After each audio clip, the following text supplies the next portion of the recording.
Okay, we're rapidly running out of moments. Only 4 left to go, so I've made my number generator a little bit smaller. And we're gonna go through 1 through 4. What number shall I get today? A 2!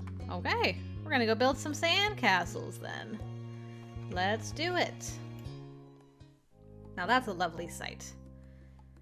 Cove wasn't able to do many things that summer. When you, him, and Shiloh sat out on the shoreline one bright morning, you could tell he wanted to be in the water. But there was no way he'd be swimming anytime soon. Not with his cast. The waves washed a single shell to shore, glittering in blue. Another reminder of the places he couldn't go. From what you'd heard about Cove's old life so far, in tiny pieces and fragments, you could tell that he'd do anything to be able to get the cast off. Even cut it off himself if he could. You thought about how his summer last year must have been totally different from this, with his old home and his mom and dad. But now he was here, with you and Shiloh and Lizzie and everyone else, and he couldn't even go in the sea. This town wasn't bad. It had all your favorite things in it. But sitting there on the same beach you'd grown up on, you could understand that not everybody else felt the same way about Sunset Bird as you did.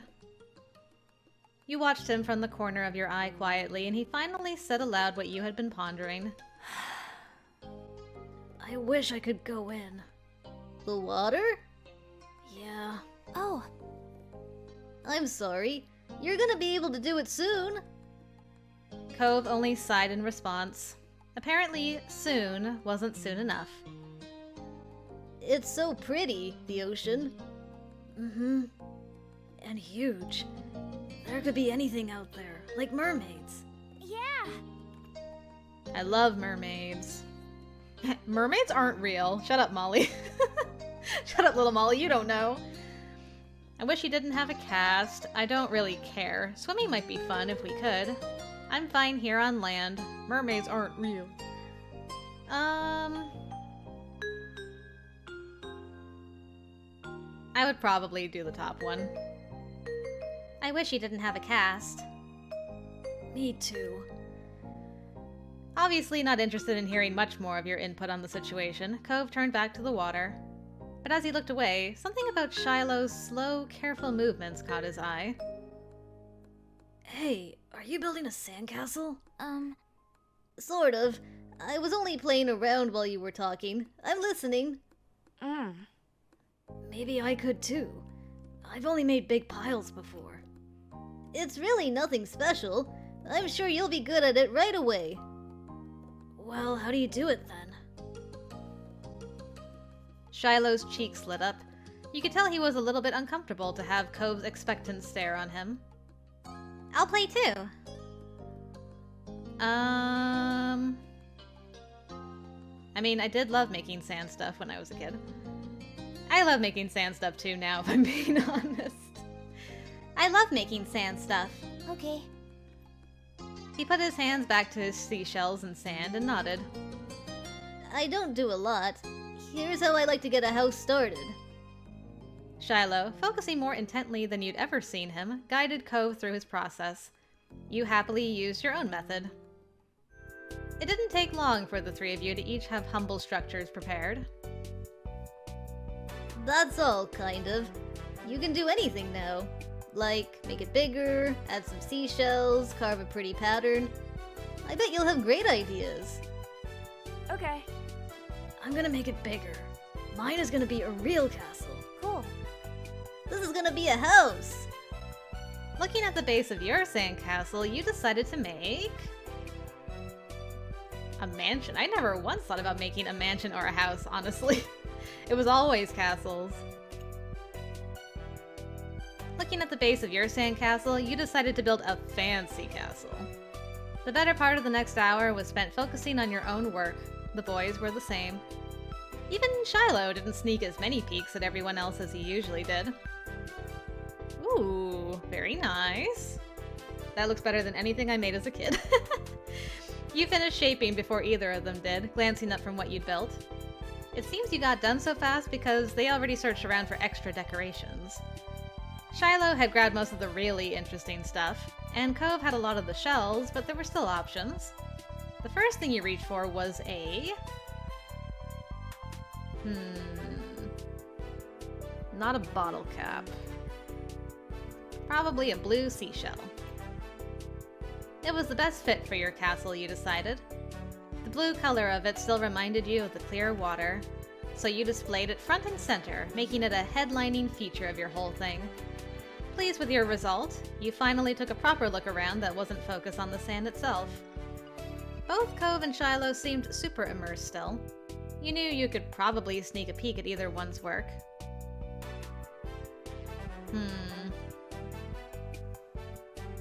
I mean, I'd like to check out Cove's sandcastle. The castle Cove had built looked surprisingly tidy, especially for someone in a cast. He must have worked really hard. He wasn't even finished digging the huge gaping moat in front, but it was already enormous. Oh yeah, the moat. I remember building moats. You got the sense from the enthusiasm he was digging with that the doctor was probably going to find a bunch of sand when he finally removed the pink plaster. The silence was then broken. What's on the top of yours, Shiloh? You peeked closer and discovered something shiny sticking out of Shiloh's sand chimney. Oh, it's just a gum wrapper. It looks like smoke. Neat. It's good. That's smart. I guess. I don't see it. Kinda looks more like a worm. You should be an architect. I would probably be pretty simple-minded and just be the top one. One thing I would like to put on my castle is a little flag. I used to make little flags out of like a leaf. I tie a leaf to a stick and put that on my sandcastle. Yeah, I didn't think of that. You really know a lot about this. Shiloh smiled without a word. And that was that for the current topic. Molly, can I see what you did? Sure. He scooted just a bit nearer and began surveying your work. The castle you'd built was pretty impressive, all things considered. It had archways, tall walls, and even a little moat circling it. Hooray, we do have a moat. You would probably feel safe living there. Maybe your moms were the queens. Shiloh quickly decided to jump in the new conversation. Hey Molly, what did you do? It's a castle. Shiloh didn't look so happy anymore. I'm sorry, I never built a house or a mansion. You both build castles? Yeah. Ah, that's neat how you guys match. It's too bad we didn't all do it. Next time we should. Wouldn't that be boring? If something is the only one of that thing, that makes it special. Yeah, for sandcastles and stuff. People too. My dad always says how everybody is their own man, a real individual. I don't think I'm very special. Why? Nobody else is you. That is true. Shiloh simply shook his head. I'm not different. A beat passed between the two. Cove then looked down at his own work again. Okay. He didn't seem to be bothered, leaving the disagreement hanging there. Cove had other things on his mind. Shiloh, why do you gotta be so difficult? My dad tried to get me to make sandcastles the first time we came to this beach. I didn't want to. Cove trailed off. Again, there was another moment of silence. Shiloh shifted and opened his mouth to say something, but Cove spoke up before he could. You didn't think he'd notice that Shiloh was going to talk. Hey, do you know what happened when your moms met my dad, Molly? You cocked your head, thinking about it briefly. I wasn't there. They didn't tell me. I just remember what happened when I met your dad. Mr. Holden had been a weird stranger then. Well, he was still kind of strange. No other parent acted like him, but you knew him better at this point. Now that you thought about it, it made a lot of sense that Cove's dad talked to him about people being unique. You were pulled from your thoughts when Cove continued. Oh. Well, I was there. I don't think my mom has met your dad. Yeah, I'm pretty sure she hasn't. Molly's parents and my dad met the same day I met her. I'm gonna say what happened. Shiloh frowned to himself, ducking his head. His hat cast a shadow over his face. You could still tell he was upset at not being included in Cove's choice of topic. That was kind of boring for him, though giving people their own turn to say the things they want is important too.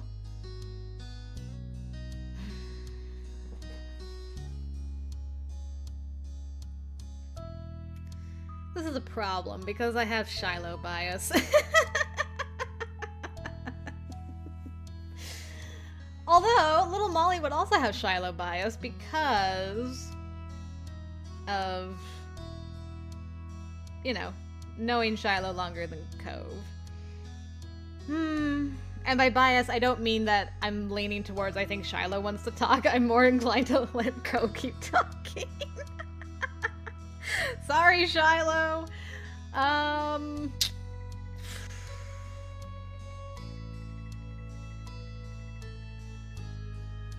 honestly don't know what I would do because I was usually the Shiloh in these sorts of situations.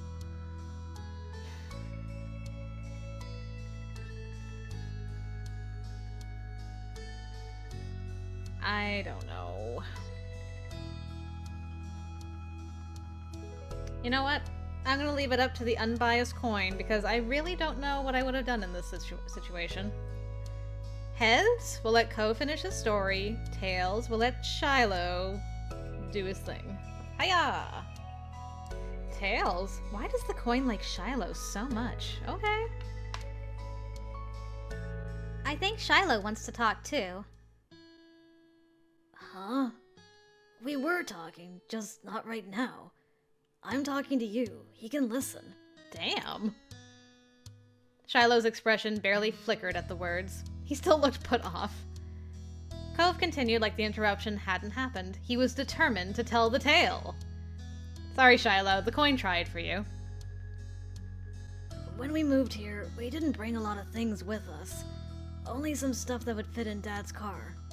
We didn't even get a moving truck. I sat in there while Dad brought it all inside. I didn't want to get out because I knew Dad would make me look around the new house.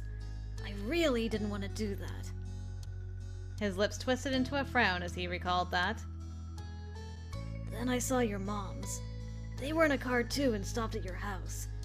I guess they were coming back from somewhere or something. My dad noticed. He waved his hand, then went over to the front of your house where he started talking to them. I don't know what they said. I couldn't hear it. But he couldn't see me anymore since he was looking the other way. So I opened the car door and left. I wanted to get away and went behind the houses. I found those hills there. The ones where we met for the first time. Cove nodded, then stared at you. You stared back. He didn't go on to say anything more. What? That's all that you wanted to say? Cove's brow wrinkled like he didn't understand why you were surprised. Huh? That's all that happened. Okay. You really gotta get better at telling stories. There's all this build up and I'm like, and? I mean, I probably would have been pretty brutal, honestly. Because I would have just been so confused, like, huh?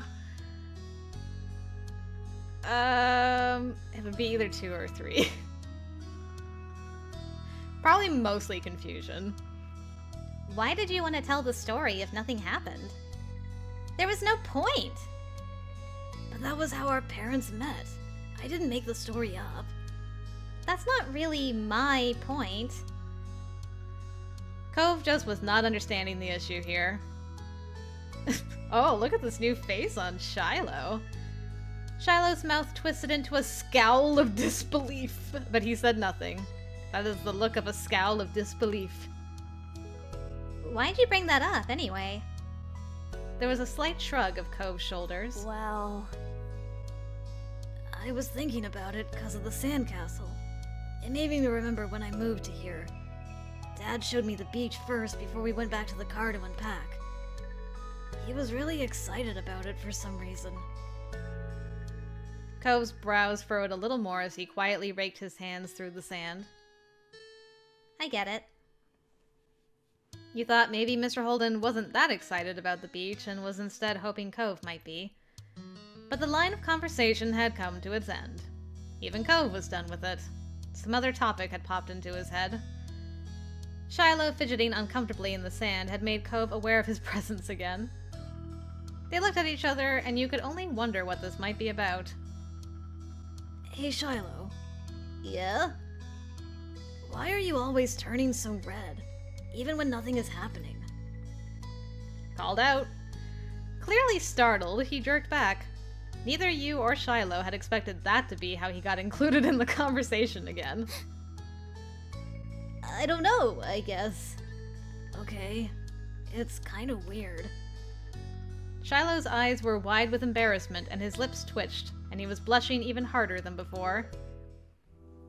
Maybe it wasn't only this. Perhaps it was simply the last straw, but it was a big deal to Shiloh. A huge deal. He didn't just look sad. He seemed almost panicked. You weren't sure if he was about to cry or run away or what, but you soon got an answer. Oh, I think you got under his skin a little bit. Why do you wear glasses? Most kids don't wear glasses, and nobody is named Cove. Who asked you to come? It was probably just your dad bugging Molly's family some more because you don't have anyone else who will ever play with you. Oh, and there's the real Shiloh. It comes out a lot more easier when he's a kid. Interesting. Yeah, after all of that. Cove blinked. The tension on the beach was suddenly uncomfortable in a way you didn't know how to move past. It didn't seem like the kind of thing he'd get upset about, though you hadn't ever known what kind of thing would bother Shiloh. I'm sorry. Me too. I was just wondering.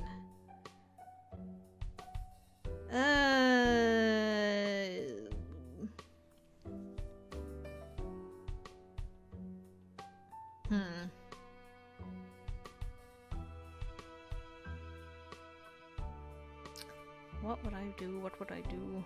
I'd probably be either 3 or 4, honestly.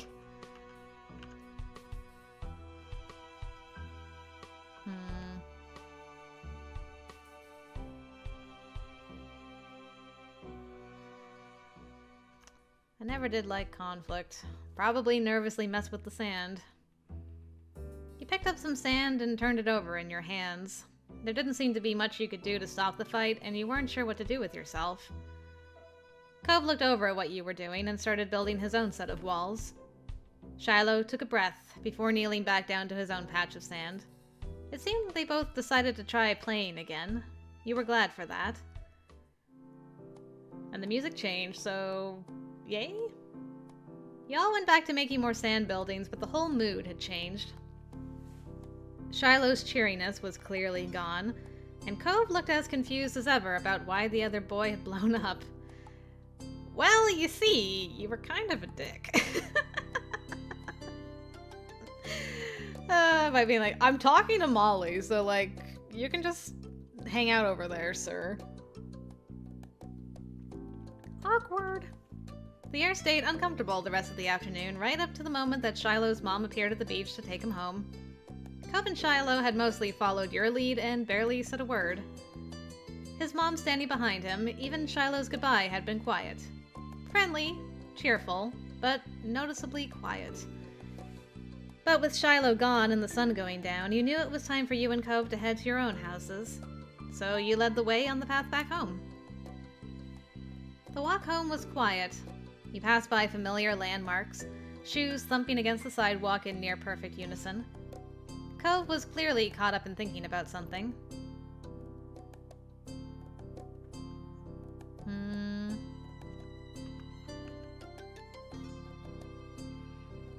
I was nosy. You didn't want to leave it hanging in the air, so you decided to just ask. Why are you making that face? Oh, I was just wondering. Cove fell silent again for a few more seconds, then sighed. Why'd Shiloh act like that when I said he was all red a lot?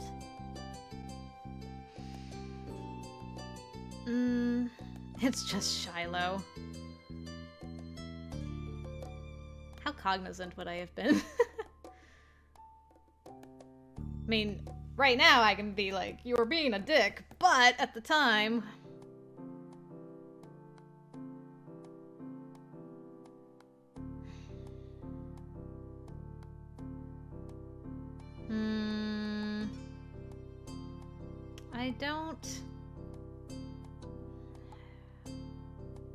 I wouldn't do the bottom. I wouldn't do he gets embarrassed. I also wouldn't do you shouldn't make fun of him. So that leaves you were being rude. He's just being a baby. Or I don't know, it's just Shiloh.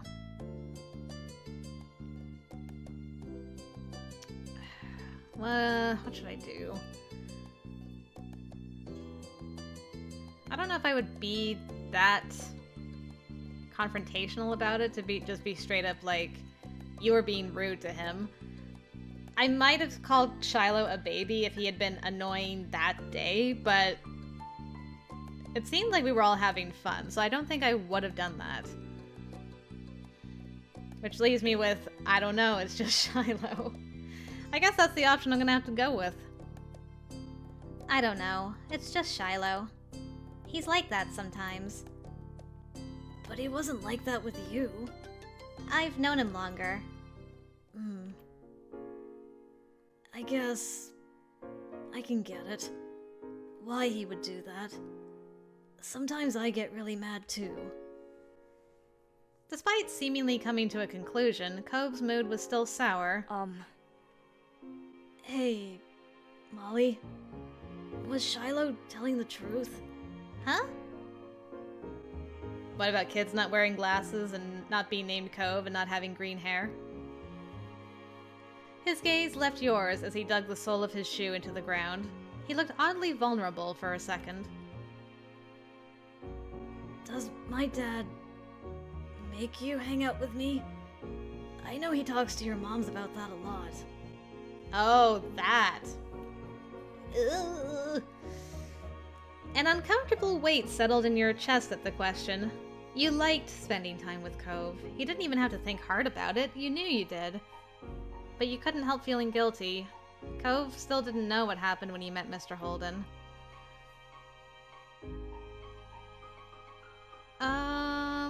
Nobody's making me spend time with you. Your dad does do stuff so you'll hang out with my family, but Shiloh shouldn't have said that. You decided to tell him about how his dad offered you money. Yeah. I mean, I could do that, but I wouldn't.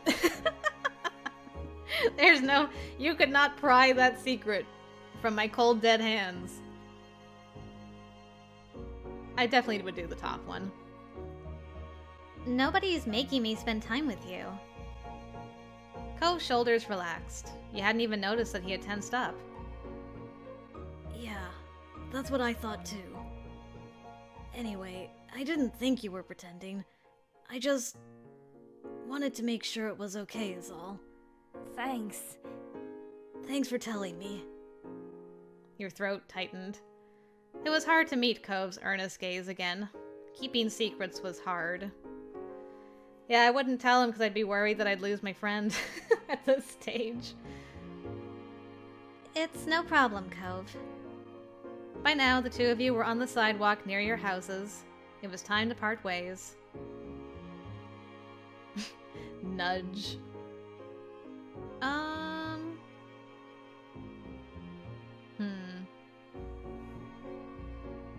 Trying to remember how I said goodbye to friends. Because now we're, like, closer, so I'm like, would I have hugged him goodbye?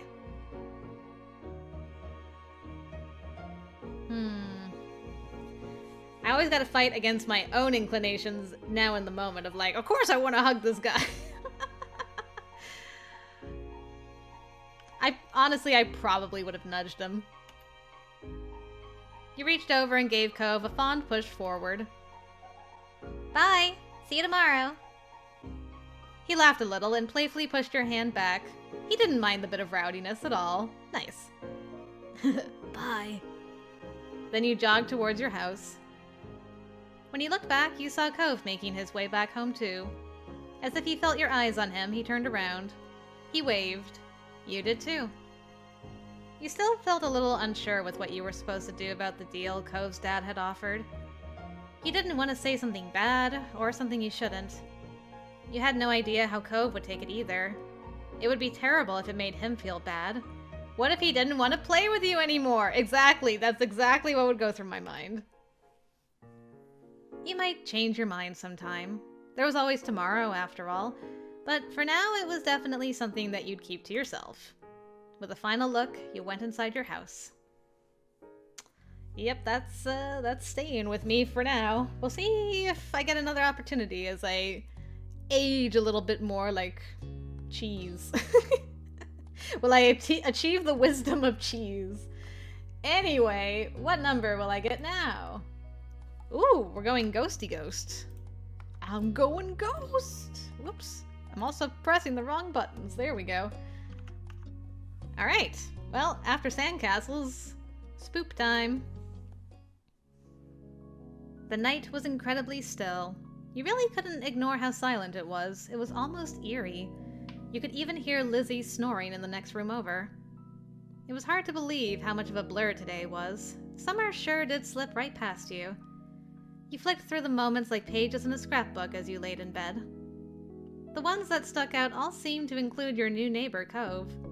It was funny how he had become such a big part of your life in such a short span of time. You thought a lot about what adventures you could have tomorrow until sleep started to catch up to you. Then you heard something scrape against the window. It wasn't that uncommon for the wind to push a tree branch against the glass. Summer breezes were the worst sometimes. But the more you tried to ignore it, the louder it seemed like it became. It was like something was trying to get your attention. You lifted your head off the pillow to get a better look. Nothing was there. Nothing you could see, at least. Yeah, I didn't have any self-preservation as a kid, so I would have to go and investigate. You practically jumped out of bed and crept down the stairs to go outside. Your moms were still awake. They stayed up so late, it seemed. Luckily, they were watching TV and didn't hear the soft click of the front door opening as you slipped past. Dang, you are a ninja, girl. You looked around the neighborhood for a few seconds, checking over each individual house. It looked normal, but it didn't feel that way. You knew you weren't supposed to be out here right now.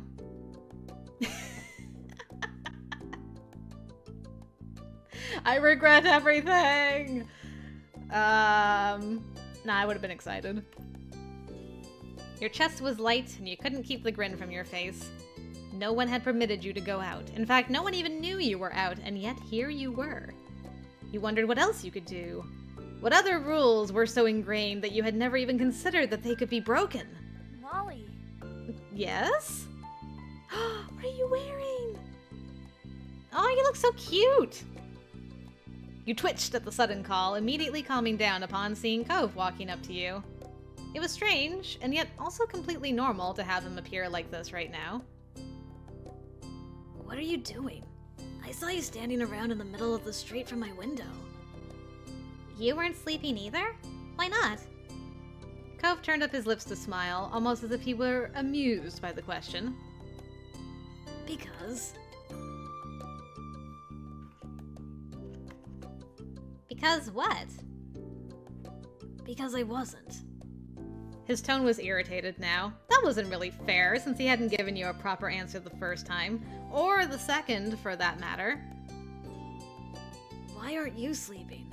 You weren't even in your house. Tempting as it was to turn his technique back on him, you decided to lead by example and show him what a real answer looked like. There was a strange noise coming from outside. I came to check it out. You heard it too? So that's why you're awake. Cove hesitated for a moment, looking down the street before his aquamarine eyes fell on you again. Did it scare you?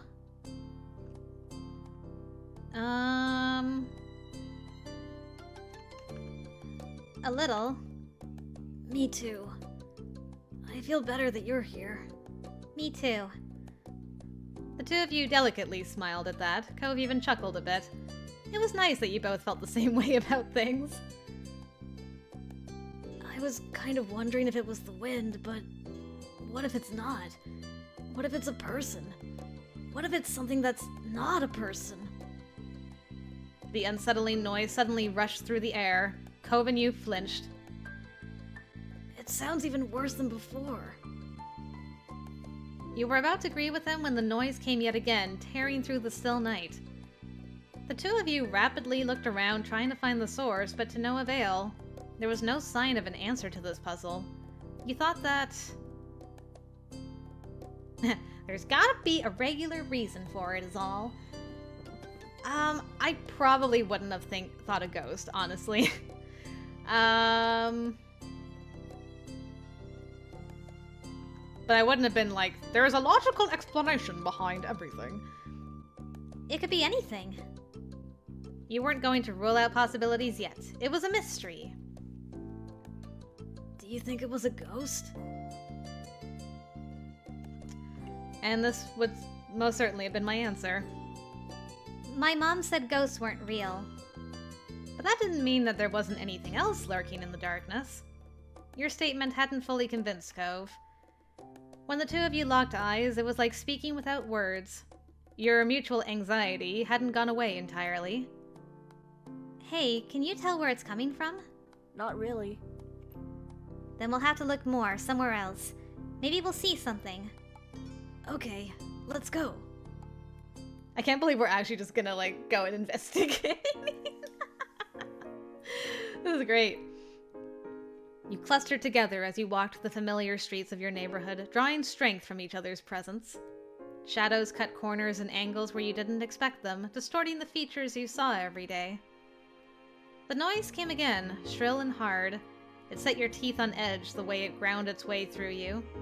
Cove's throat bobbed. His eyes glistened in the dim light.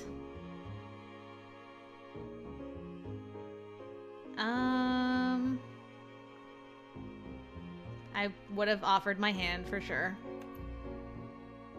You really wanted to be there for him and wanted to show that. Your hand was left up for him to take. Cove's mouth opened wordlessly.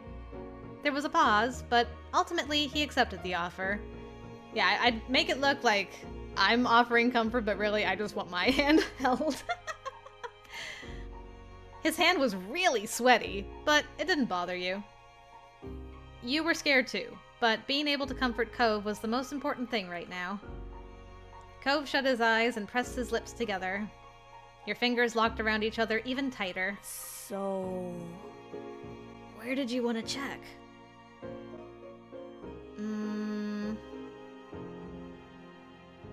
I mean, I heard it by my window. The hills behind my house. You and Cove ascended the hill, lit only by the stars in the night sky. The wind rippled through the grass and ruffled your hair. Without the sun's light to translate what you were seeing, every bush in the distance looked like a creepy figure or towering monster. The noise was just as loud here as it was in your neighborhood, with just as little indication behind the cause.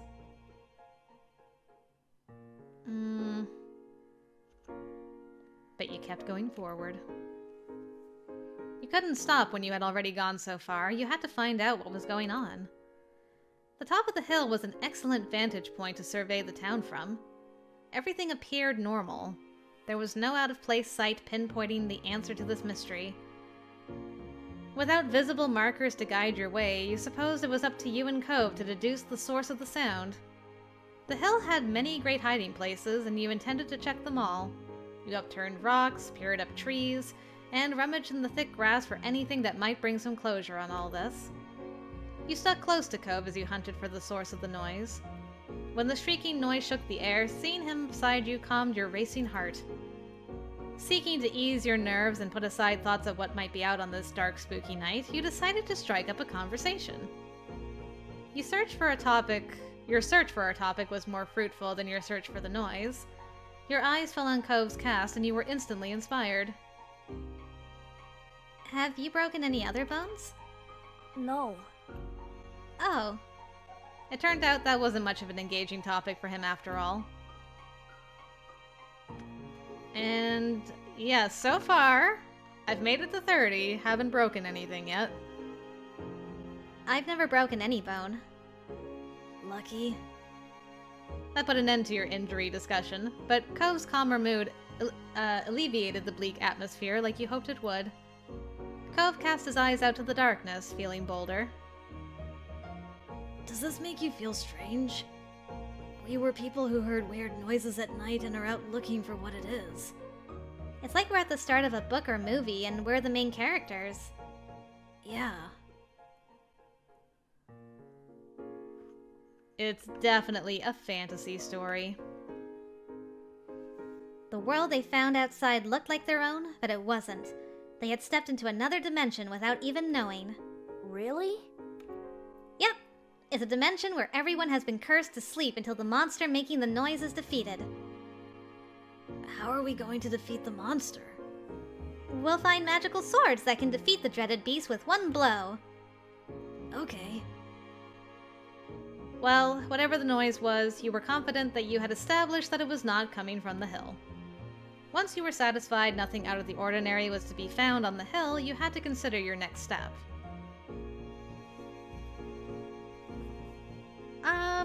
We're close to the beach, so let's check the beach.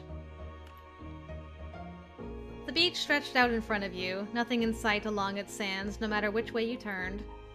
Part of you had imagined the noise as some creature of the deep, washed up on the shore and calling for aid. That theory had to be taken off the list, for now. Still, you'd spent enough time on the shore to know that the real finds often required a sharp eye and careful attention. The sound was no more than a whimper now. Emboldened, you kept your head high and walked along the sand. Let's see if there's anything here. Cove began to comb the beach for clues. You followed suit. The angry wind sent grains of sand rolling across the beach like waves. You stayed clear of the water, which was rough and choppy tonight, and scoured the area for hints as to what might be happening. You saw something glint in the sand, full of promise, but when you eagerly uncovered it, you found that it was just foil from a chip packet. You stowed it away with a sigh. Did you find something? Yeah, garbage. Cove shrugged and gave you a sympathetic smile. That's how it goes sometimes. You like hunting for treasures on the beach too, right? Yeah. Have you ever found anything mysterious or weird? You were expecting him to mull the question over for a bit, but Cove answered immediately. Teeth. Like a shark's tooth? You'd seen those for sale in shops, though you'd never been lucky enough to stumble across one at the beach. No, not that. People teeth. No! Yeah. You know how grown-ups sometimes don't have their own teeth any longer? And they get fake ones so they can still eat? You nodded, listening in fascinated horror. I found some. The top half. How'd you know it was the top half? It had the pink top of the mouth bit. Like this. He opened wide and pointed at the roof of his mouth. You let out a squeal. What did you do with them? Mom took them from me. I don't know what happened to it after that. That was... Too bad. Think of the prank opportunities. The right thing to do. Gross.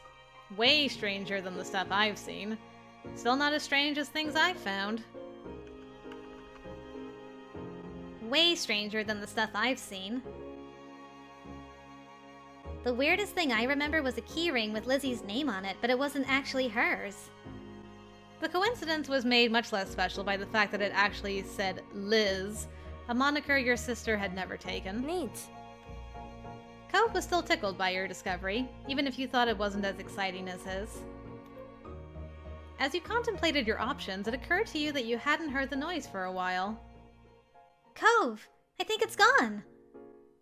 Cove perked up at this. You watched as he listened for the scary sound that had become background noise to your adventure. You're right. You both stood awkwardly in the now silent night. Without the mysterious call to lead you, there wasn't a reason to stay out here any longer. The night was still as you walked home. With none of the usual background noises or the eerie whistle from before, you could hear every step you and Cove made like a cough in a movie theater. The two of you came to a halt outside your front door. Never before had it looked so ominous. Looks like they haven't called the cops, so I'm probably alright. Do you sneak out a lot? Lots. You were lying. Lots. You were telling the truth. I probably would have lied to try to seem pretty cool. Lots. I do it pretty much every night. That's a lie. No.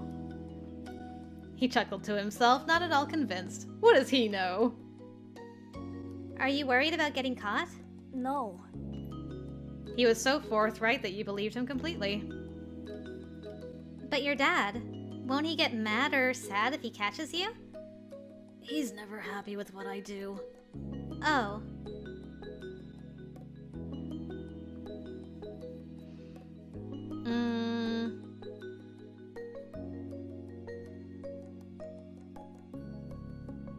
I probably would have tried to sympathize. That must be hard. Yeah. He and Mom do what they want. Why shouldn't I? Alright, I'm going in. Bye. Okay. Good night. Good night, Cove. Thanks for coming with me tonight. I'm not sure I could have done it by myself. I wanted to go with you. You beamed at him. You turned the doorknob as slowly as a clock's minute hand, holding your breath for the telltale click of the lock that nudged it open. When all that happened was the door opening, rather than the blaring alarms that you'd feared, you melted with relief. Back inside your house, you were surprised to find your mom still watching TV. Weirder still, it looked like they were on the same show as they were watching before you left, yet you were positive you'd been out investigating for hours. Perhaps you could use their distraction to your advantage. If you could just get up the stairs, you would be safe from suspicion. But how could you get there? I tried to sneak past. You hugged the wall as you creeped delicately around the perimeter of the room. It was a valiant effort that any spy would have been proud of, right up until the moment when you tripped over a power cord and nearly fell over. Dang it! Molly? You might not have fallen, but your accident ruined your cover. You had been spotted. They abandoned the couch and their show to hurry over. They were still in a state of surprise. You weren't in trouble yet. Are you okay? What are you doing down here, sweetie? Did you have a bad dream?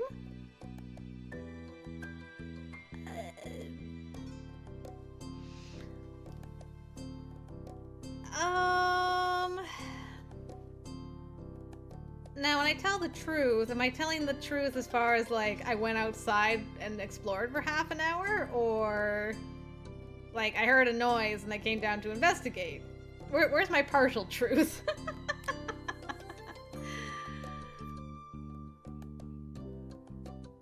Oh, who am I kidding? I was such a liar as a kid. Blech. You couldn't bring yourself to own up to what you had done. This is partially true, though. I heard scary noises, so I came down here. That surprise gave way to concern. Sweetie. Honey. Mom took you by the hand and led you up the stairs. Oof, your hand is cold. Why didn't you come over to us? I was supposed to be in bed. Molly, you won't ever be in trouble for coming to us when you're frightened. We'd much rather you came to us than try to solve things all by yourself. Her phrasing made you feel bad. Sorry, Mom and Mommy. The nervousness ate at you as you were tucked into bed. Your moms assumed that your flushing and insistence on delving under the covers was part of your fear, and spoke to you softly until you calmed down enough to peep out from underneath your sheets. Once your moms had left, you turned over the night's adventure in your mind. It was still hard to believe that you'd really done it. It was harder still to believe that you'd gotten away with it. Even now, you half expected to be caught somehow. Perhaps you'd left the door ajar, or trailed sand where they'd already swept up. You hoped that Cove had gotten home okay. Though he hadn't been worried, being told off was never fun. Wriggling down deeper underneath the sheets, your thoughts turned to the unsolved mystery.